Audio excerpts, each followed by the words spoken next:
didn't have the window capture up. But 8-second delay. Okay. We are here. Things happen. Right, guys? What? Yeah, I'm Yeah, just. yeah, I'm just checking. And we are here. Yeah. Okay. Well, okay. Good evening, everybody. And welcome back to our Sunday night offering of Astronomy Outreach and Astronomy Entertainment, actually. The Sunday Night Astronomy Show. Hey! Yay! Emma? Oh, yay! There we go. Okay, well, first of all, I'd like to welcome back our two regular co-hosts, Mr. Paul Owen from the Moon Shadow Observatory in beautiful Hampton. Hey, Paul. Hello, everybody. And our other co-host this evening is Mr. Mike Powell from the Pioho Observatory in St. John. Hey, Mike. Hey. Hey.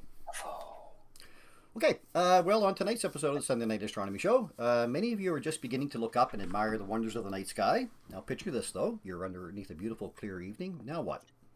Like anyone starting out in a hobby, we need to know what's best, the best path for us to get the most enjoyment out of our time.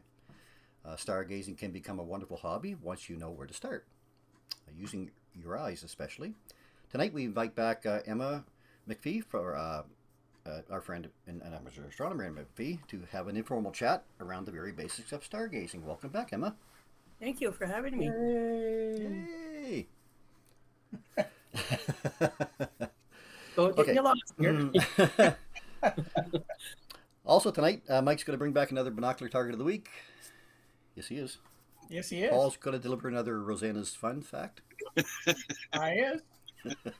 I is. Got it just before the show started. I'm going to offer a little bit of what's up this week and have a wonderful showing of your photo submissions as well. So sit back, everybody, enjoy. And remember, this is a family-friendly live broadcast, interactive as well. So let's get started then with our chat around the basics of stargazing. Oh, yeah. Oh, yes, right, too. And we're going to do a little bit of a new segment this week. It's going to be, what's going to be titled, Paul? We're going to call it. I sent you the thing, man. Yeah, I know, but I didn't have it on my notes. So no, what I'm doing, Look, I'm retired. I'm retired now. I'm just doing things as I feel like doing. That's right. When you retire, it doesn't matter. Time is yours. That's right.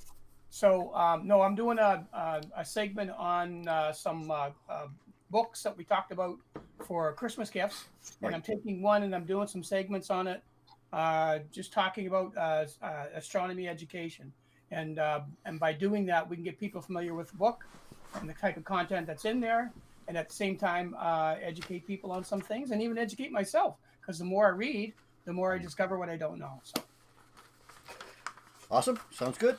Yeah. Okay, let's get carried away here with Emma. So I'll share my screen. Sure. Emma has a presentation for us.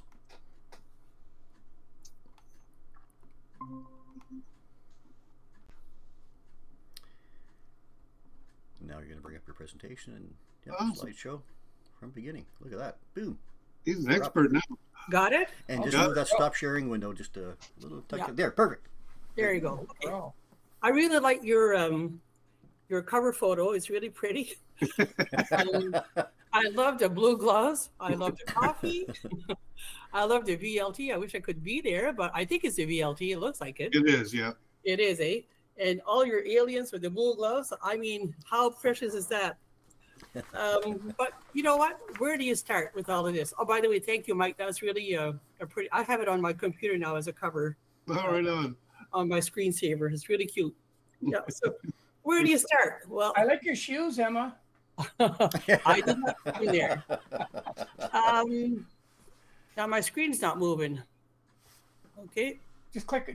Use your arrows. Yeah, I do. It's not going anywhere. On the bottom left? Yeah. Yeah, I'm using everything. It's not going up or down. Just use your mouse. Just click with your mouse on their picture. Okay, yeah, thank you. So the night sky is really, really nice to see. It's beautiful. You have to take the time to really look. Look at the stars. Some of them are bright. Some of them are different colors. You'll see some yellow ones, orange ones, blue ones, and white ones. And you know, right now there's a lot of stress around the world. If you feel the pressure, you know what? It's really fun to go outside because it's really relaxing and As hard as it is to imagine, you feel so much better after being out there for a while. Oh yeah, the mouse. Okay. Oops.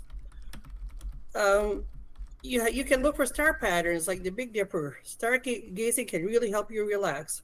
In my case, I needed to know where I was, on the ground especially, before I could make sense of what was in the sky. You need to know your coordinates. So, whoops, sorry. Oh, my mouse is not working here. Okay, 0 would be north, east is 90 degrees, south is 180 degrees, and west is 270. So take note where the sun rises. Oh, I meant to, sorry, I'm going ahead of myself.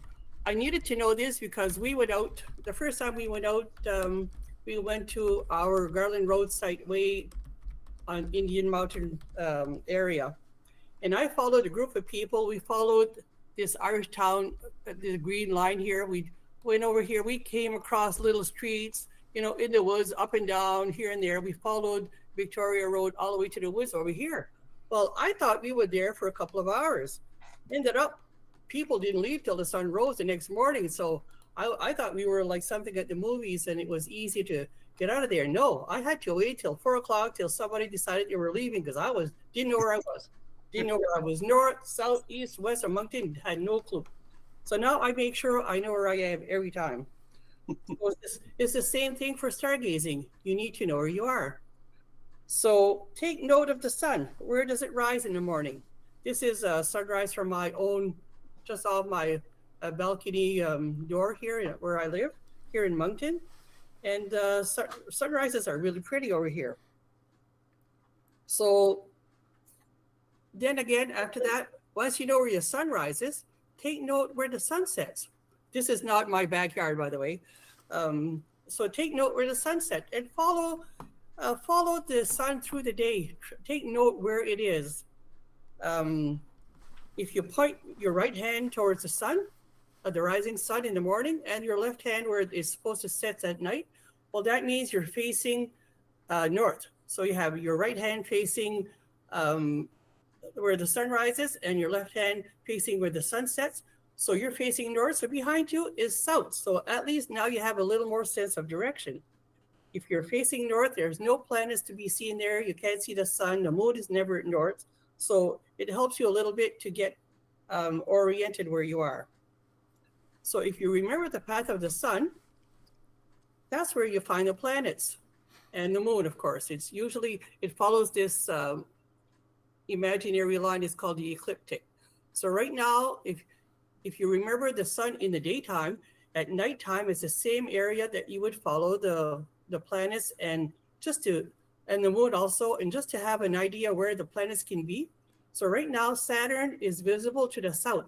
Is not in the middle of the circle here, is way overhead. So this is down south, not too far from the horizon, maybe a little bit less than halfway from the overhead to the ground on the horizon. You can see Saturn right now. It's a nice yellow star over there.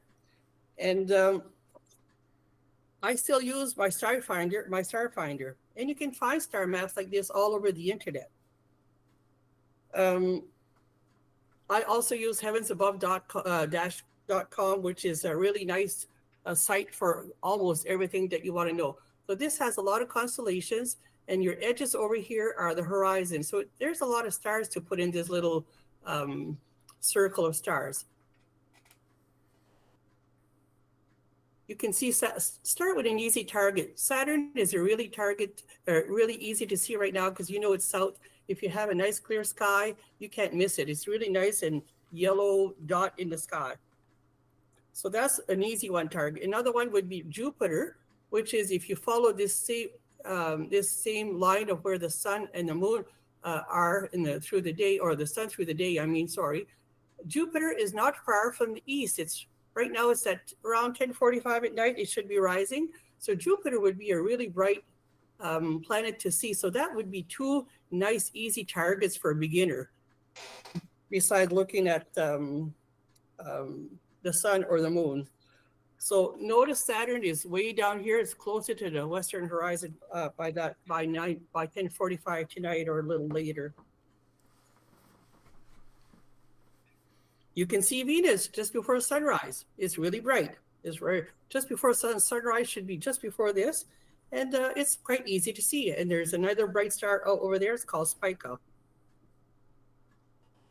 Now, one of the most familiar constellations to start with, if you want to learn a little bit about the night sky, would be Ursa Major, and you can see that through the whole year. You can see Ursa Major right here, and this is the Big Dipper is part of it. The Big Dipper are the brighter stars of this entire constellation, and of course, this is north, so it's easier to you can see this through the whole year.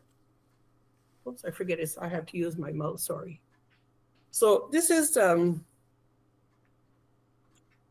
Big Dipper. You see the handle of the star, the Big Dipper, the bowl of the Big Dipper. And if you use the two side stars of the bowl and go straight up, you see Polaris, which is the North Star. This star is not very bright as we can see it from here, but it's very visible. It's bright enough to locate anytime. And from here, if you go left, this is Ursa Minor, which is the Little Dipper. Now, a fun fact about this Big Dipper here, there's a star down here. It's called UMA 47. UMA 47 is now called Chalawan, and it has 3 known planets that orbit that star. But it's about 43 point something light years away. So it's not as if you could see it, but at least I know when I'm looking that way, there's other planets over there. Oops, sorry. I'm using my mouse and it's not functioning as well as I want. Now the Big Dipper, if you follow the handle of the Big Dipper, you see the second star here called Mizar. Well, Mizar has a little companion star right next to it. It's called Alcor. And let me see here.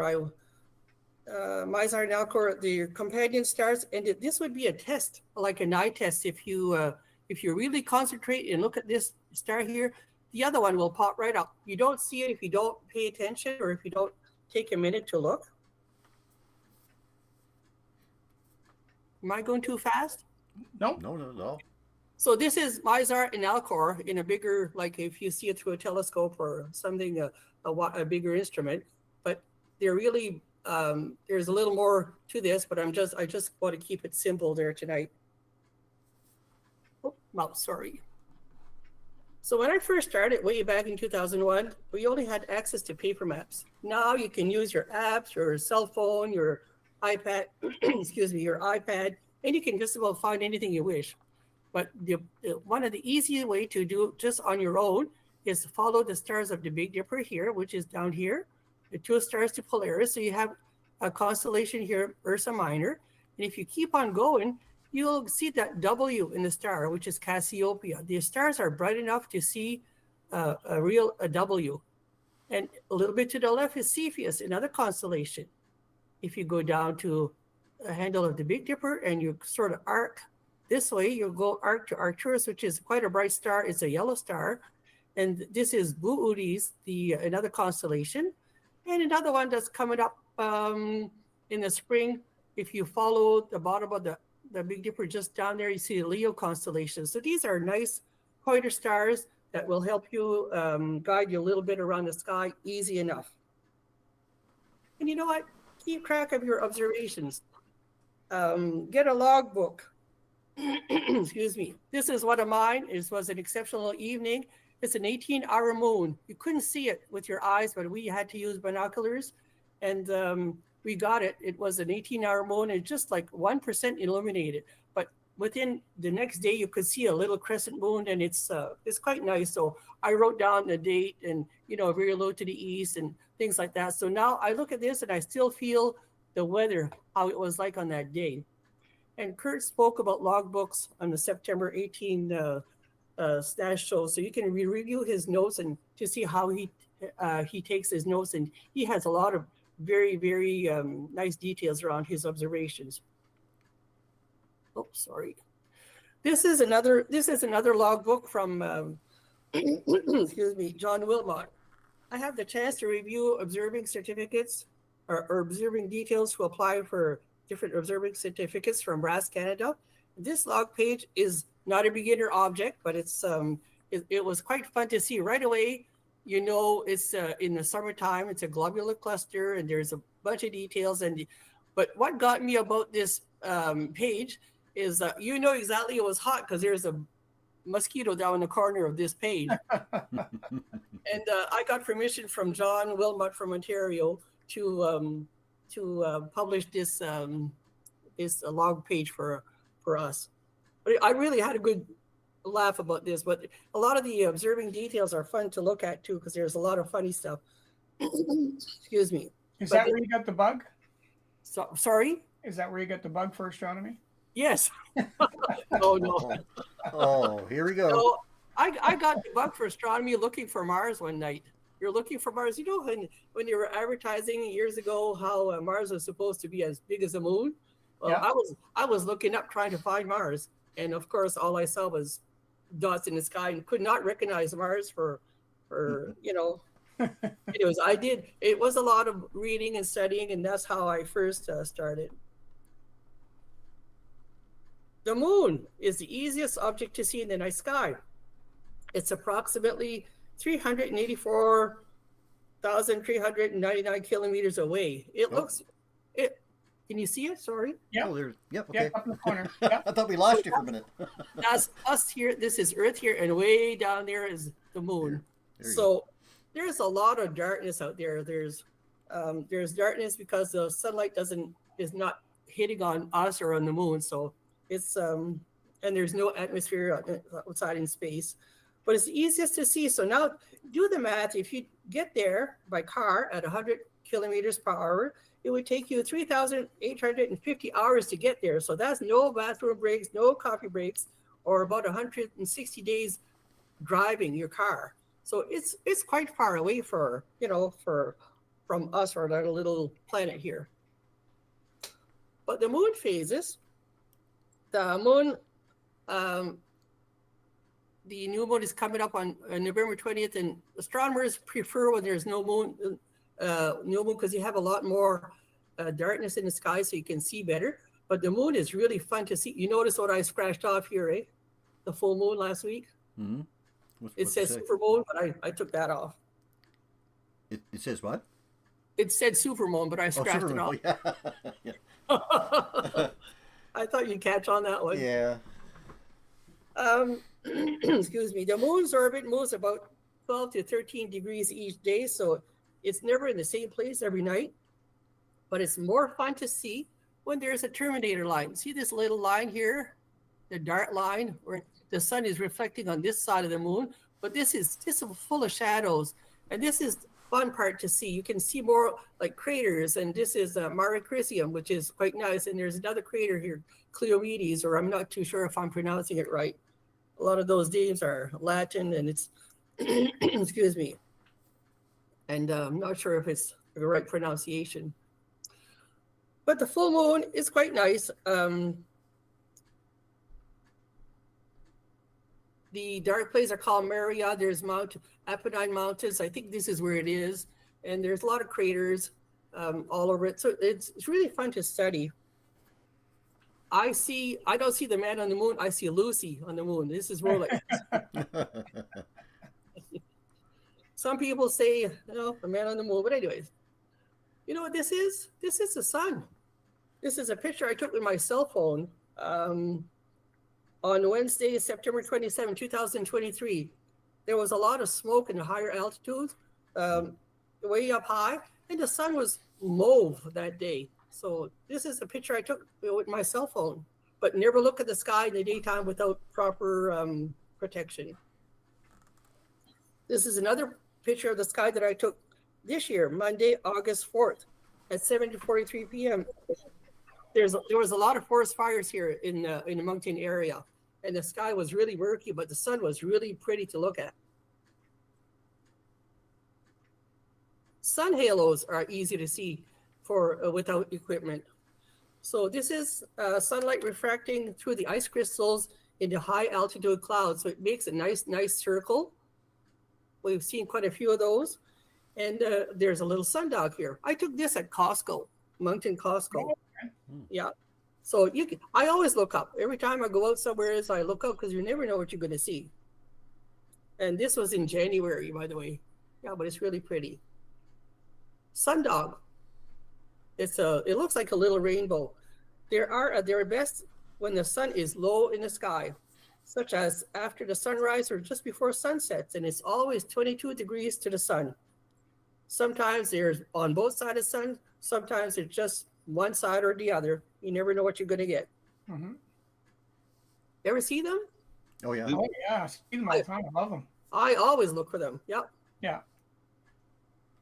And of course, for auroras, this is tonight's forecast. So I guess it's missing where we are here in New Brunswick. But people with cameras, like you guys, will probably get some of that if you take the time to go out.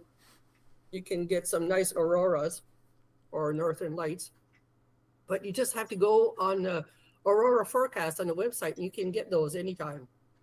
So you can see if it's in your area or not. Sorry. So this is aurora in New Scotland Road. They're way down in September 2014. It's a photo by Tim Doucette. They were quite strong that night. It was, yeah. Wow. Yeah, really pretty stuff. Yeah. Without equipment, also you can see solar eclipse. Excuse me. Solar eclipse. This is the one from April 8, 2024. I was in Doketown, and I don't remember whose photo it is, so I apologize ahead of time. But you can see planets in the daytime. This is Jupiter out here, and Venus is over here. And this was a beautiful event. I mean, I'll never forget in my life how nice that felt to see that. Yeah. That was quite a show, wasn't it? Yeah, it was quite the show. And you guys were out in Florenceville. Florenceville, that's right. Yeah. Yeah, I was in Doketown with that group, and it was quite the event. The next solar eclipse in this area, the total solar eclipse in 2079. So I don't think I won't be around. Maybe you guys will. No. I might be though. You wish. But there's a partial eclipse on August 12th, 2026, starting at 1:53 local time. So that's a nice thing to look at too. This is a photo from the total solar eclipse in April 2024. There was a big red prominence here, but sorry, again, I don't remember who took the photo, and I should have apologized for that, but it was made public, so it doesn't really matter. You know, it was interesting that you bring that up, because I didn't realize, because it was my first time really looking at a full solar eclipse, and I didn't realize you could see the prominences naked eye. I know it was, and this one was really bright. Amazing to me. It was really bright. I think that freaked me out more than anything. Well, to me, what really got me was the feeling of the brown air. Yeah. Like you felt really strange, as if you were not even on this planet. It was really weird, and the birds were going crazy, and it was quite the event. I really enjoyed it. Yep. Yeah. And of course, meteor showers. This is not the way you would see it, but anyways, it's quite pretty. So the Leonid meteor showers, they're coming up right now. The peaking day is November 17th after midnight. You can see these without equipment. You don't need binoculars. You don't need anything. As a matter of fact, you're better off on a chair somewhere in the dark and just watching is the best way to see it. And these come from the Leo constellation, which it looks like a little bit like a reverse question mark here. And it's towards the east after midnight. So all those meteor the Leonids come from this area. Other meteor showers come from another constellation of whatever they're coming from. Another thing that's really pretty at this time of the year, and I know it says winter's coming, but it's Orion. This constellation is really pretty. It's gorgeous colors. Betelgeuse here is really bright orange. Rigel down here is bright blue. These three stars, the belt of Orion, is really popular. Orion Nebula right here is a little stellar, not little, sorry. It's a stellar nursery where baby stars are being born. It's really interesting to see. And on a clear night, you can see this with your own eyes. You can see the Orion Nebula with your eyes. It looks like a little smudge. It's called M Messier 42 Orion Nebula. And if you follow those three stars of the Orion belt and you go all the way up, you'll see one big star, and then further up, this is called the Pleiades. Mike had these on binocular on his Bino Bud show there a while back. So this is the Pleiades. It's a star cluster and is visible naked eye. It looks like a little smudgy or foggy smudge. It's also called Messier 45 or the Seven Sisters or Subaru, like the car. And it's quite popular object. A lot of people use these for photography. And this has been visible for years, thousands of years in the same area. Another object you can see without equipment is the International Space Station. It's kind of fun to see it go by because it takes maybe 2, 3, 4 minutes, depending on where it is located, and you can follow that just a star go right across your sky. The sun hits the solar arrays, so it's quite visible, and it goes around 28,000 kilometers per hour. It orbits Earth every 90 minutes or so, completing about 16 orbits in about 24 hours. So imagine seeing 8 sunsets and 8 sunrises in a day. That would really mess you up, wouldn't it? Oh, gee, I can't imagine that. Make a long week.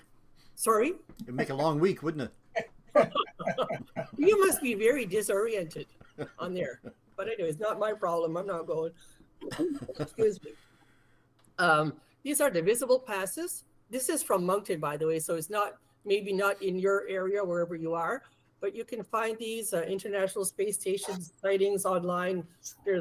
I'm sure there's quite a few websites.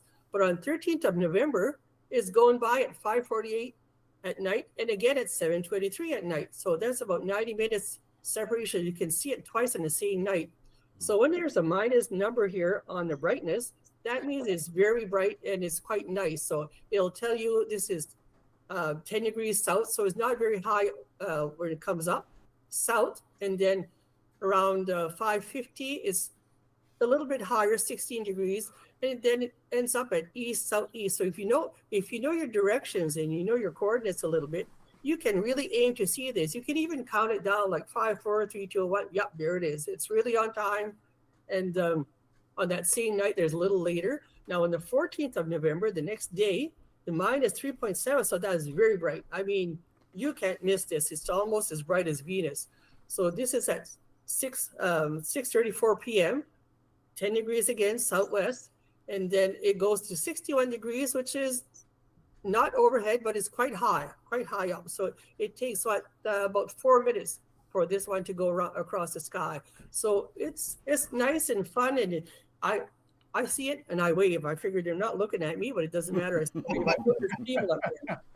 just one of those things you do, And on the 15th of November, there's 2 more that's quite bright again. So it's it's not a challenge, but it's something to look forward to.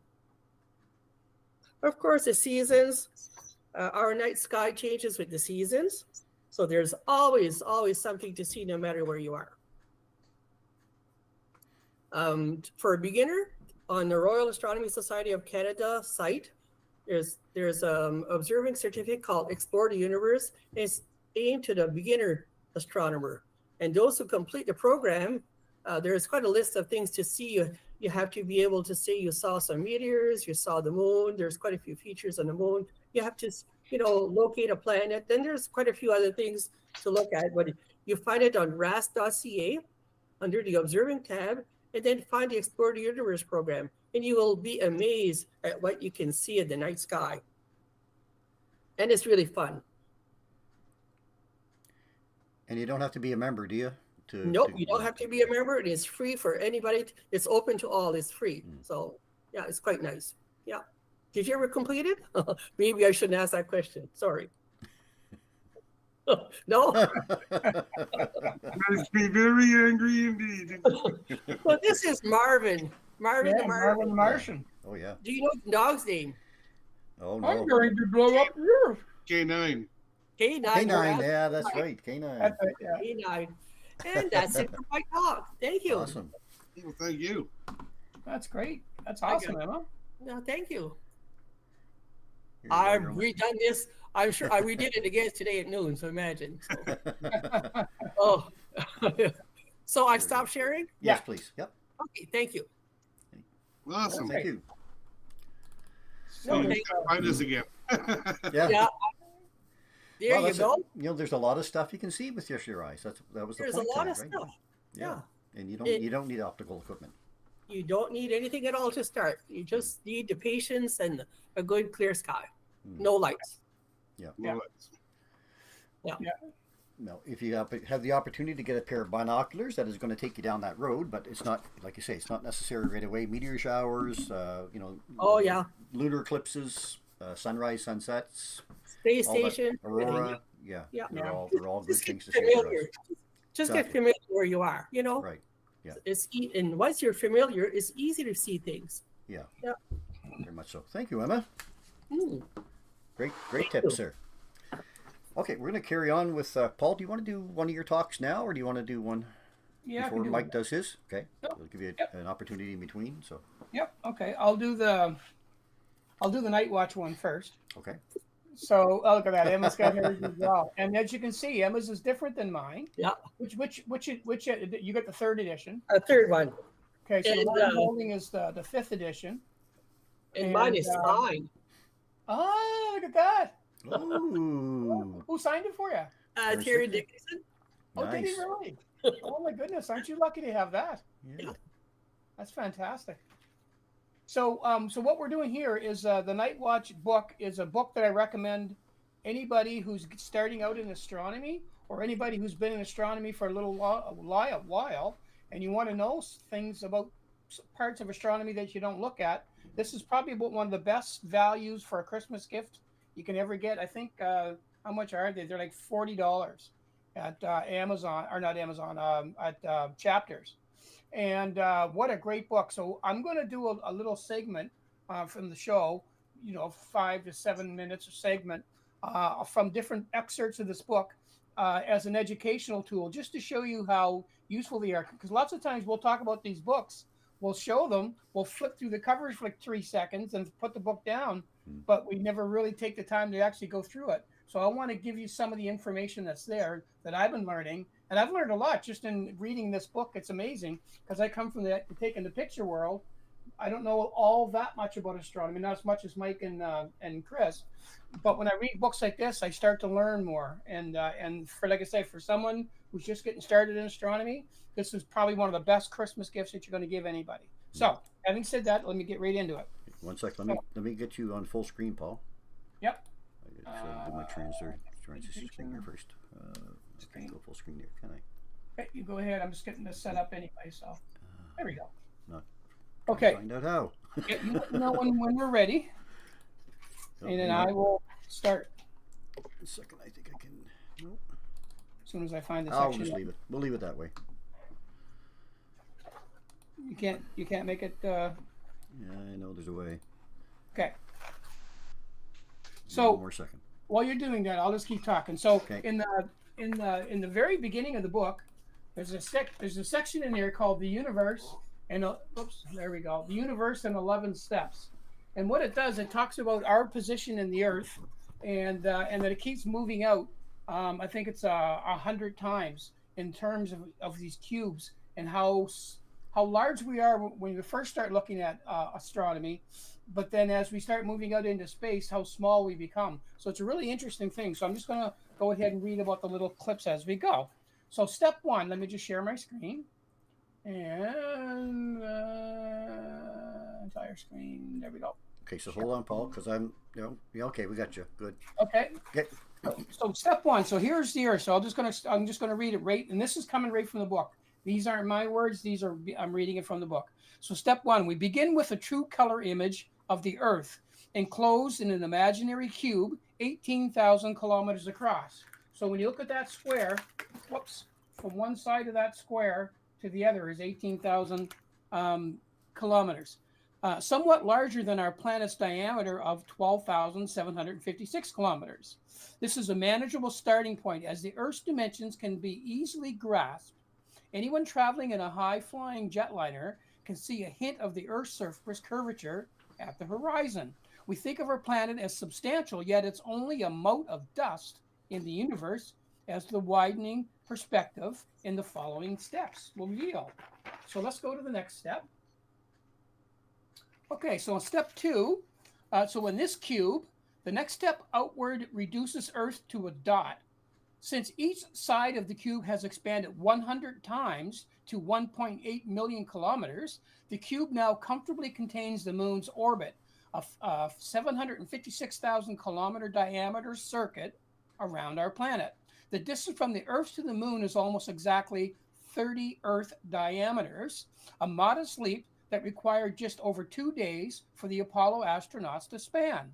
Our fastest spacecraft has traversed in about 8 hours no other celestial object except a rare errant boulder-sized asteroid ever comes within the bounds of the second cube. Now let's move on to the third cube. So the third cube, still centered on Earth, includes portions of the orbits of Mercury, Venus, and Mars, our nearest planetary neighbors. Where did I go? There we are. Dozens of robot spacecraft have navigated the gulf between these worlds. This cube, 180 million kilometers across, 180 million kilometers, that's a lot.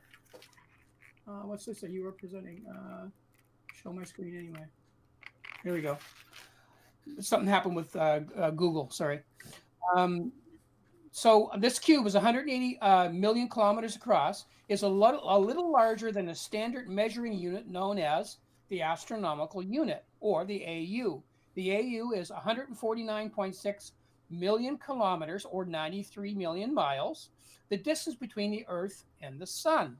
The space between these planets is essentially empty except for more than 30,000 asteroids that have drifted in from the asteroid belt beyond Mars. These chunks of rocky material are likely left over from the formation of the planets. The largest of these are flying mountains that pose the threat of mass destruction if they ever hit the Earth. Fortunately, such collisions are rare. The last big impact occurred 66 million years ago, around the time of the extinction of the dinosaurs. Other intruders in our quiet neighborhood are comets, also mountain-sized, but largely composed of water and ice. When their surfaces are vaporized by solar radiation, comets sprout their familiar tails seen in photographs. Apart from these visitors from other regions of the Earth's solar system, our sector is relatively tranquil. Let's move on to number 4. Okay, so step 4, to include 8 major planets in the solar system and Pluto, now classified as a dwarf planet, we move to the 4th increment of our progression, a cube 120 astronomical units wide. At the fringe of this cube is the Kuiper Belt, a region littered with chunks of ice, rocks, comets, and dwarf planets, including Pluto. Although Pluto's orbit passes inside Neptune's, the intersection points are like freeway interchanges, with one orbit well above or below the other. The thickest portion of the Kuiper Belt begins at Neptune and extends for 20 astronomical units, encompassing the entire orbit of Pluto.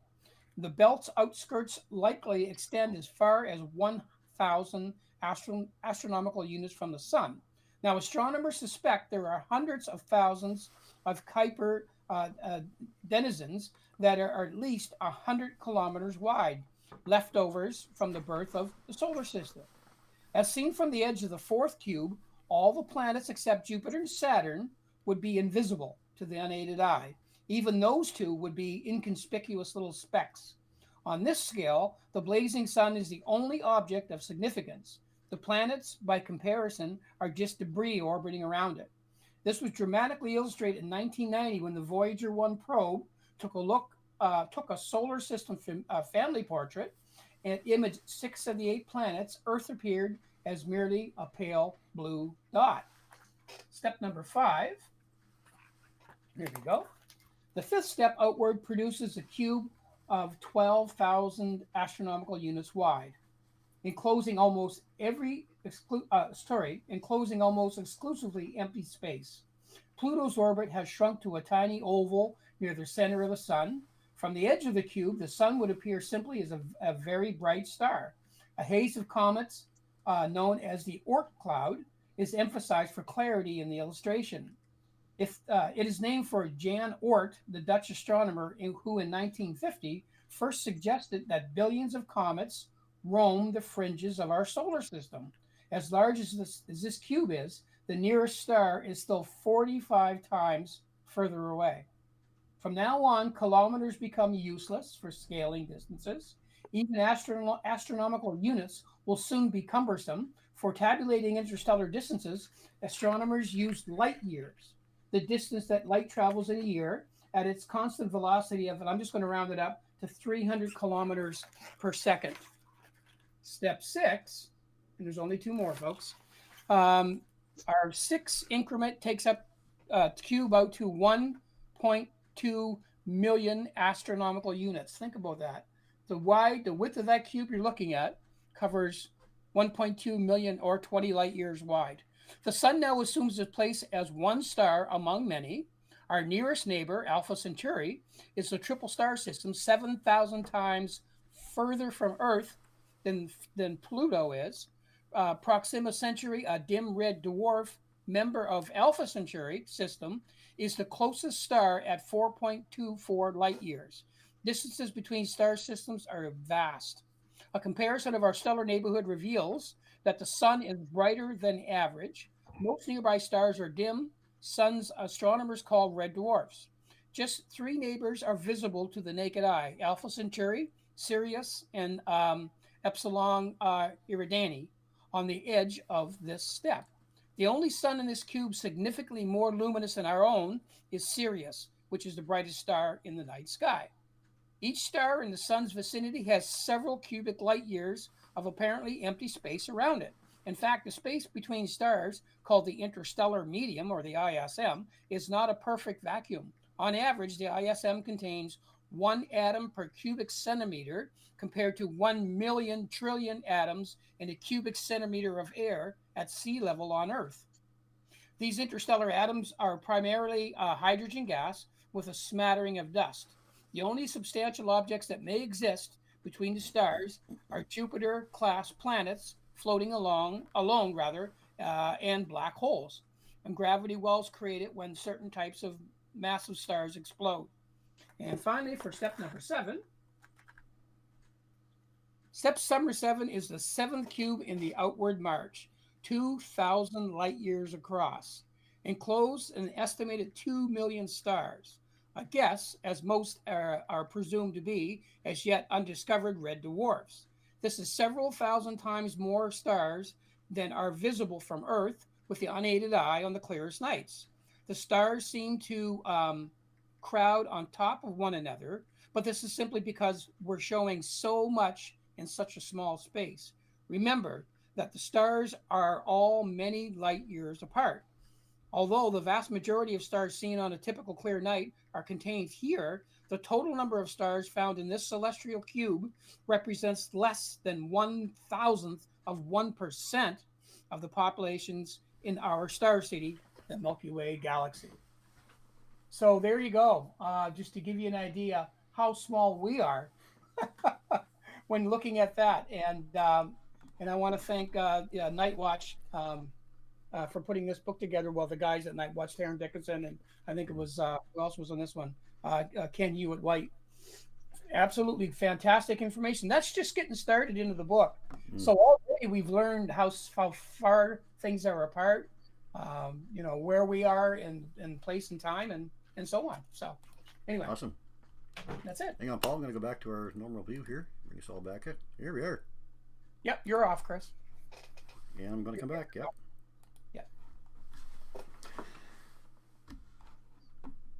There you are. Hey, here we are. Yeah. Awesome. Yeah. I mean, it brings you to that level of humility, doesn't it? Boy, does it ever. Now, I know you have videos that you show for classrooms for the kids. And starting, it just pretty much same idea as that. Start with Earth and then move on out to the vastness of it. And then you compare the sizes of stars and stuff. And anyway, it just shows you how insignificant we are, and as much as we sometimes think, oh my God, there's just so much, it's such a huge world that I don't know what to do with myself. And then as soon as you get outside of the atmosphere and get on a spaceship going somewhere else, all of that just shrinks to nothing. When you were doing that, I was reading, just looking quickly at the Boody's Void. They call it the Boody's Void. So it's a big void in space. Mm-hmm. I said, well, how large is the Boody's Void? It's 300 million light years across. Wow. So that's black space, right? So you wouldn't see. Now it has about 60 galaxies, where it would normally have 2,000 galaxies in that same space. So I said, how far would you have to go inside the Boody's Void before you saw something? You'd have to travel 13 million light years inside the Boody's Void before you'd find another galaxy. Now it's 2.3 million light years to Andromeda, so you'd have to travel 6 times that distance, almost 6 times that distance, before you'd come into anything else. So it would be completely black all around you. Yeah, just a void. You wouldn't know what's up or down or left.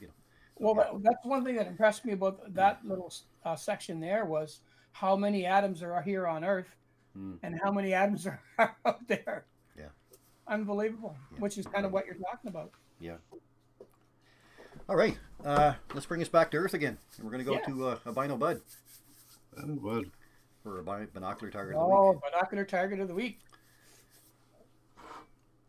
Thanks for that, Paul. Good shot. Hopefully this is it. Alrighty. Binocular target of the week. This week with Bino Bud is, and I don't know why they call it the northern fly, but the northern fly. Because it's not really north, but anyway, we'll go with it and see what happens. The northern fly, originally known as, and it was actually a constellation at one time, Musca Borealis. Well, there's the northern part, I guess. Latin for northern fly. This group of stars was once considered an official constellation. It has a complicated history of being named and renamed by different astronomers over different several centuries. And there's why. When you look up and you see what constellation is this one? I'm not really sure. Oh, here it is. Taurus. Yeah, off Taurus. There's a fly. There's a Pleiades cluster, and then there's a lamb and a sheep, and then the fly is flying around the back end for some reason. So how would I find it in the sky? Well, if it was clear tonight again, if you went outside, orient yourself at 9 o'clock to 80 degrees east and look up what's rising. You'll see Taurus. Off of Taurus, you come up and you'll find the Pleiades cluster, and you just come across to where Aries is here, and it's right at that first star in the Aries constellation. So there is Pleiades here, and again, you come across into Aries, and you'll see that triangle of 3 stars. That is the asterism. If you look here, there's Orion, there's Antares and Taurus, there's the Pleiades, and look, the northern fly. And that photograph, that was taken from my backyard, by the way. I actually got it. Oh, that's awesome. So what does it look like? Looks like 3 stars in a triangle. That's basically it. Where they get fly out of that, I'm not really sure. Well done. 10 by 50 binoculars. Okay, 3 stars, but they fit right in the field of view. You will, when you come across it, you'll see all 3 stars, bam, bam, bam, and say, "Wow, I got it." Compared to the full moon, yeah, about 5, 6 full moons in size. Yeah. So yeah, they're spread out, but again, they'll take up your field of view, those 3 stars, and when you're on it, you'll know you're on it, and you'll be on the northern fly. And here we go. Why is an astronaut like a football player? They both want touchdowns. Oh. Come on. Humble. That's binocular target week. Yeah. The northern fly. 3 stars make a fly. Just like I don't know where 12 they're stars fly make the that wild night. duck. The wild You got duck me. same way, yeah. I'd almost call it the Northern Arrowhead or something. Make Yeah. more sense, wouldn't it? Give it a new name. Northern triangle. Okay, we're going to go back to Rosanna's fun fact if you're ready, Paul. Yeah. Yes, Rosanna. Let me get Rosanna ready. We're running All a right, little I think I pretty much long, have it but- there. Let me just get that screen up. Whoops, I had it up and she disappeared on me. Okay, there we go. All right, and entire screen. And this is this week's.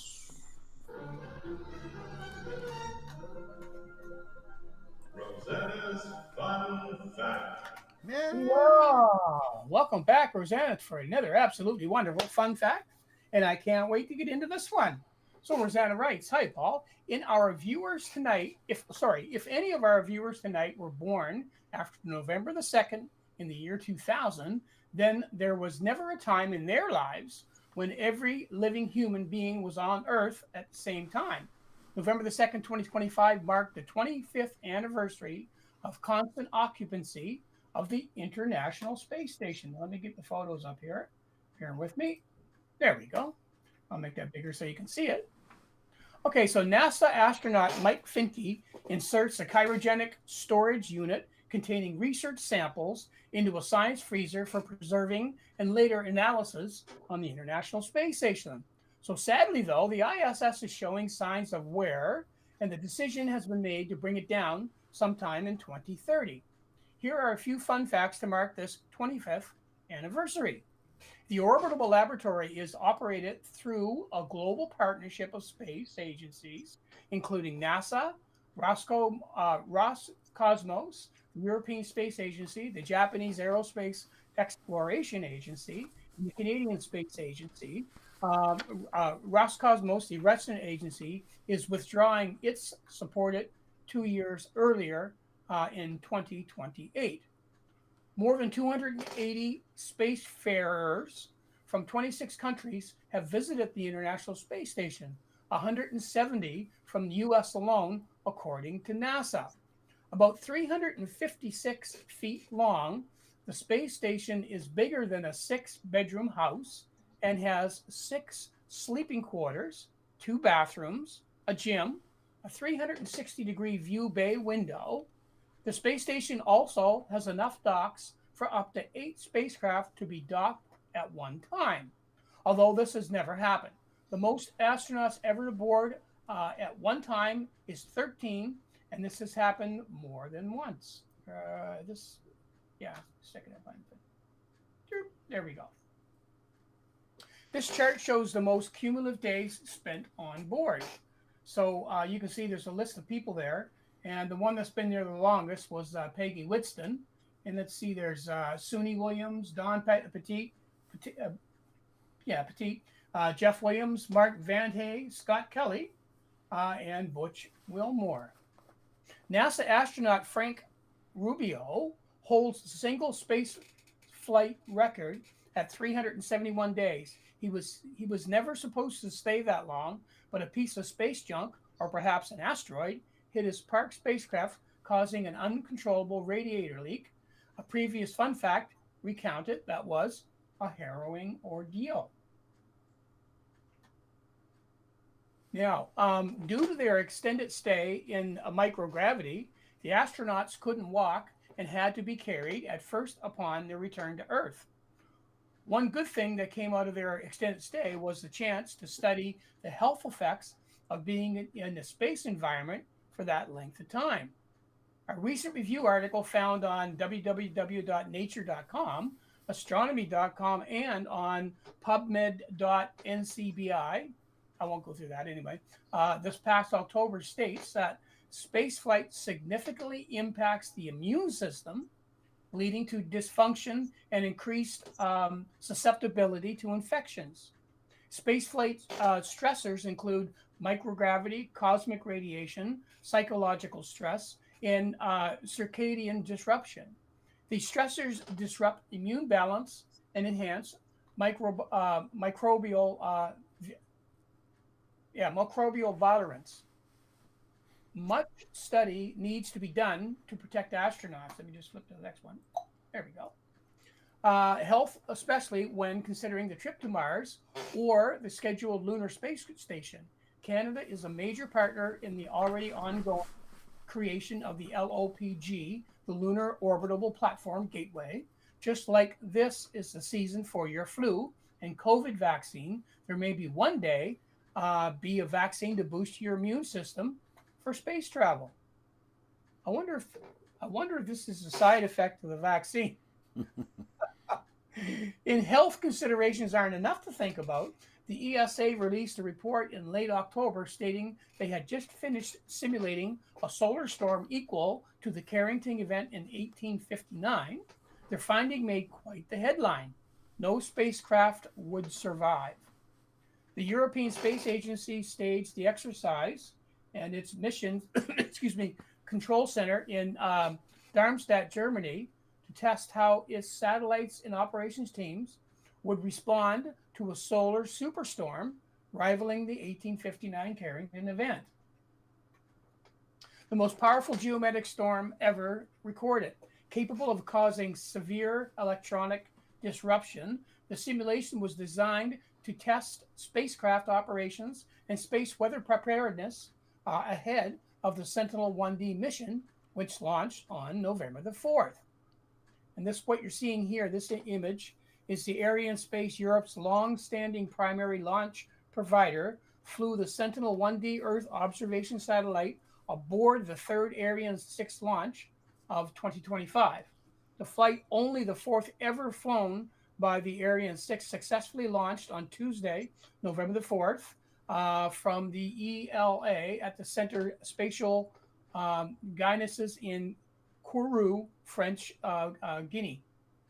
Should such an event occur, there are no good solutions, stated Thomas Ordstam, whose name anagrams to Storuman. I don't get that, but anyway. I would like to add the word yet. Many human brains working together have the indomitable will to preserve and conquer whatever challenge arises. After all, surprisingly, the big beautiful bill actually provided a continuum of funding the LOPG. So I guess anything's possible. We just haven't been flapping them hard enough. And that's this week's. Whoops. And no sound on that one. Why does that do that? Hang on. Try it again. There you go. Rosanna's Fun Fact. There you go. Hey. Thank you so much, Rosanna. Sorry for some of the words I tripped over, but that's my lack of reading capability. So, That was fine. but anyway, a fun fact it was. It was. It always is. And she probably would have added the other fun fact if she had realized that was the one that generated all those comments about the swirl in space. Oh, right. From that rocket launch. Yeah. Right. Well, during Emma's talk, I was thinking about that, about how she was saying just to go out and enjoy things.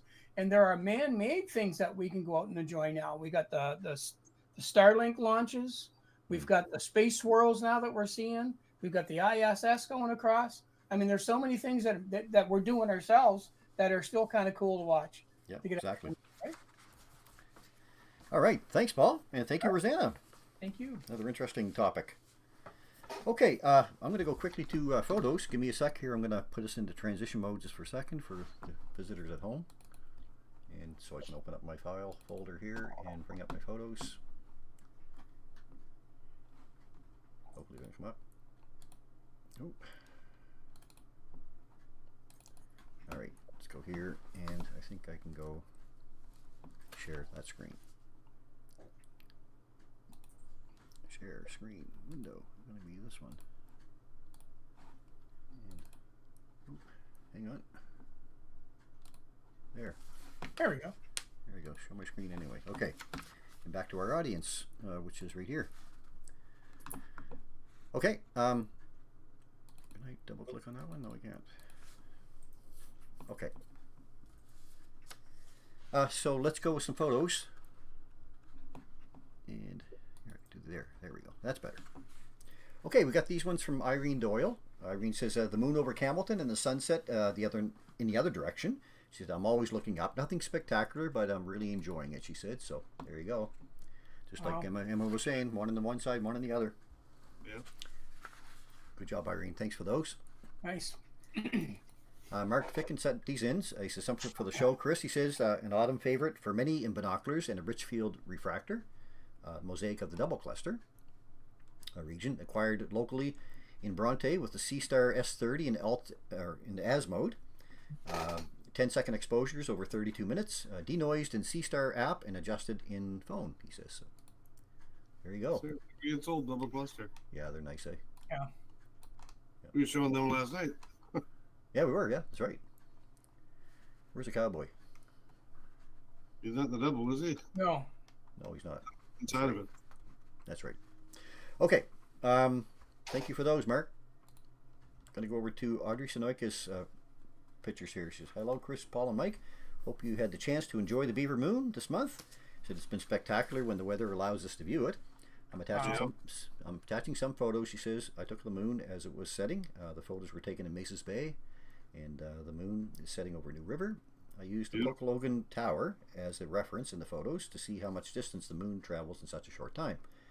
The photos are not the best as I was not dressed for the unexpected cold of the morning. The weather had been so nice up until then that I had not expected the bone-chilling cold so quickly. She said, thank you all that you do for outreach, all of you. It keeps us engaged in the night and morning sky. So thank you, Audrey. Here's some other ones. Cool. That nice. Nice. Nice. I like that. Yeah. There's another. Oh, I see how you captured how it was. Yeah. Audrey. Yeah. Set. Yeah. Wow. Oh, wow. Nice. Yes, sir. Look at the shape of it, eh? Yeah. Isn't that the closer Big egg. to the horizon? The big egg. Yeah. Yeah. Yeah. It's amazing. And Well, this- that's after the first bounce, right? right. Yeah. And since it was a beaver moon. Oh, there you go. Yeah. Well, that looks like a full beaver to me. Yeah, it does. Well, she said Deer Island, so I don't know whether she got that in Deer Island or not, but maybe she did. He doesn't have a Anyway. care in the world, does he? No, not there. No. Typical Canadian. Remember that guy they used to have back in the 60s? It was called Groovin'. The guy with the big, just kind of. Oh yeah, yeah. Keep on trucking. Keep on Bell trucking. bottom with the beard. Yeah. That's what this guy did. Yeah, keep on trucking. Keep on trucking. That was it. Yeah, that was it. Okay, we're gonna go from there to Butters. Now the name is Butters v Scotch. So butterscotch, I guess. Butterscotch, awesome. Yeah, from Supermoon. This is a Supermoon view. Thank you. And Driscoll's capture here of the Supermoon as well. Yes, sir. We have another one here of Lisa Richard's Supermoon. Oh, nice. Love the background. And Andrew McDonald. That shot. Nicely done. Wow. Thank you, everybody. And David Simard has sent in a couple. He said, hi, Chris. At 4 o'clock this morning, after the cloud gave me an opening, we are in a lot of comet time. C2025 R2 Swan. Nice blue ball. And There you go. That's it. that must be the other one. Oh, that's Atlas. Yeah, it's It's Atlas, yeah. The C2025 K1 Atlas. So you must have included the wrong NGC Yeah, there, 723. that's Yeah, Nebula. yeah. Yeah. He sent me the wrong picture, that's all. No worries. Yeah, Still no good. worries. Yeah, still good. We got Yeah. K1 Atlas anyway. Yeah, not too big, you said, but I have a clear shot. Really loved it earlier this week. C2025 A6 Lemon. All pictures were taken with the C-Star S50. I know. Okay, thank you for those. Yep. Oh, this moved ahead, didn't it? Oh, it should be that one first. Yeah, so if you have any images you'd like to share, please send them in to astronomybythebay@gmail.com. And we love putting them up on our broadcast, sharing your images. So thank you. Just quickly through the week, tonight around 10 p.m., this is our view. Castor and Pollux, of course, are the two main stars in the heads of Gemini, the twins. So the moon does rise between Gemini and Jupiter tonight. Jupiter and Gemini are about 4 degrees apart, with a nice waxing gibbous moon there, so they would both fit together in the field of view of binoculars if you want to go out and take a look tonight. If you had clear sky. I don't think we do locally, but another one, remaining meteor showers for 2025. There is some talk about the Leonids. Emma mentioned those earlier. So Leonids actually, our dates are from November the 6th to the 30th, with the peak being on the 16th, 17th overnight. About 15 meteors per hour. We have a waning crescent moon, only about 9%, so that's not bad. That should help a lot. And the northern torids are actually happening as well. The peak on them is from November 11th to 12th this week, about 5 per hour with a waning gibbous moon as well. That's that's tomorrow night, I guess. No, 2 nights from now, Tuesday. The Geminis are really the showstopper this year, though. They start between December the 4th to the 17th, and they peak actually on the night of December 13th, up to 150 per hour, with a really waning crescent 30% moon. So it won't be in our field of view really much at all. So that's the one to watch for.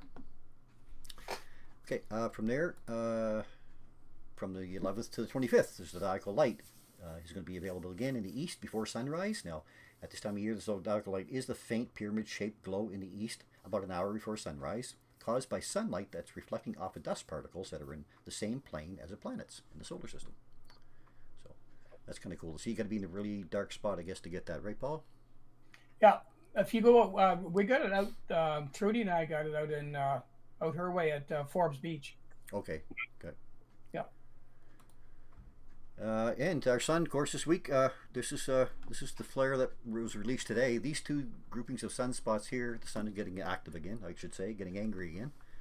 The one that released the X1.7 solar flare today should be arriving here within 48 hours. The CME from it. They expected a big full halo CME, and it's not as large and is not as fast as what they had expected. So that happens. So we'll have to wait and see what's going to happen. But they got a G1 to G2 geomagnetic storm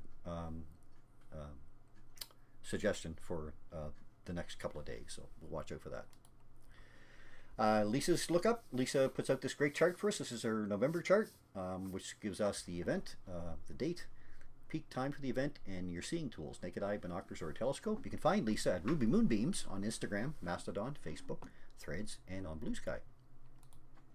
And I think I had to go back the other way to our other chart, which was this one. Yep. So this is our chart from Kurt Nason puts this together for us, a 6-week chart that you can find at sjastronomy.ca. You can go there and download the chart. I go here to find out what events are coming up each week and try to post them up on my page. So that's where to find that. So let's go stop sharing. Very good. Ta-da. Ta-da. So I just need a second here to get my final. You guys can talk amongst yourselves for a second. Can't you? Can't you? Well, that was fun, Emma. Thanks for doing that. No, thank you. It It was was fun putting it together. we tend to forget some of the simple things we can do with our time. Yeah. You know, when we got a little of it and we just want something to do and it's a really nice night out and you want to get some fresh air, just go out and stick your head outside and look up. Like you said, you never know what you're going to see. You never know. Yeah. Okay, so in closing then tonight, thank you all for joining us this evening. Special thanks to Emma for joining us. Thank you, Emma. I'd like to have you back again. Come on back. Thank you. And also thanks to Rosanna for her fun fact episode. Thank you, Rosanna. Always a pleasure. Now, on next week's program, we are completing 6 years as of next week. So Wow. we're going to do our show about the 6th year show, maybe a few little blurbs if we can find them. And then we start year 7 the week after. So special thanks, so again, to everybody out there who's sharing our page and our show. Remember, too, we do love getting your photos, to send them in to astronomybythebay@gmail.com, and we'll be happy to put them up on our next broadcast. If you have a suggestion for a show, for a topic, please let us know. We always like suggestions for those. Please let your friends and family know as well that we will be back here next Sunday evening at 8 p.m. on YouTube and Facebook to entertain you on astronomy and the wonders of the night sky. So from now then, from Mike, Paul, Rosanna, and Emma and I, we wish you a safely and happy week, everybody. Lots of clear skies, as we like to say. Open your eyes to view the skies and keep your scopes pointed up. Good night, everyone. But I'll call Rusty. Oh, Mike, you missed an opportunity. Always. The old blue glove. I was being kind. Putting up with the picture.